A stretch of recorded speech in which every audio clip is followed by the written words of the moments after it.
ఎక్కడ ఇబ్బంది జరిగినా గద్దలాగా వాలిపోతాం. 1000 కళ్ళతో బాధ్యతున్నాం మేము కూడా. ఇప్పటి వరకు ఇన్కన్వీనియన్స్ లేదు, రానివ్వం. వస్తే ఏ క్వార్టర్లో మీరు చెప్పినట్టు ఇండస్ట్రియల్ వర్కర్ కావచ్చు, ఇంకోలు కావచ్చు. మనం అంతా పేద రాష్ట్రం కాదు. మనం అవసరం అనుకుంటే 1000 కోట్లు ఖర్చు పెడతాం, ఆదుకుంటాం. వాళ్ళకి పని దొరుకుతలేదంటే రేషన్ కావాలన్నా 15 రోజులు రేషన్ కావాలన్నా వీళ్ళు సెండ్. ఏ కుటుంబాలకు లేకపోతే ఆ కుటుంబాలకు పంపిస్తాం బాధ్యత. ఇప్పుడే డీజీ గారు మేమంతా ఇక్కడికి వచ్చే ముందు అదే మాట్లాడుతున్నాం.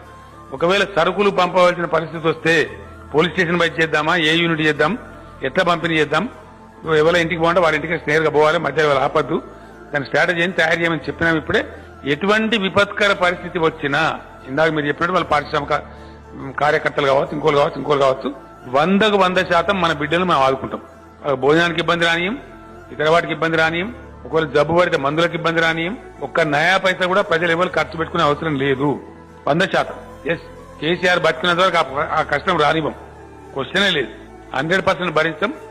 5,000 కాదు 10,000 కోట్లు అయినా మంచిది. ఈ ఆపద నుంచి గట్టెక్కదాకా ప్రభుత్వం సర్వసన్నద్ధంగా ఉంది. We're full prepare. ఖచ్చితంగా ఆదుకుంటాం. దయచేసి విలేకరుల సోదరులతో కూడా నా మనవి, మీ దృష్టిలో ఏదైనా వచ్చిన స్పెసిఫిక్ ఇష్యూ వెంటనే తెలియజేయండి. ఇమీడియట్ గా మనం యాక్ట్ చేసి మన సమాజాన్ని కాపాడుకుందాం. ప్లీజ్ రిపోర్ట్ బ్యాక్ మీకు తెలిస్తే.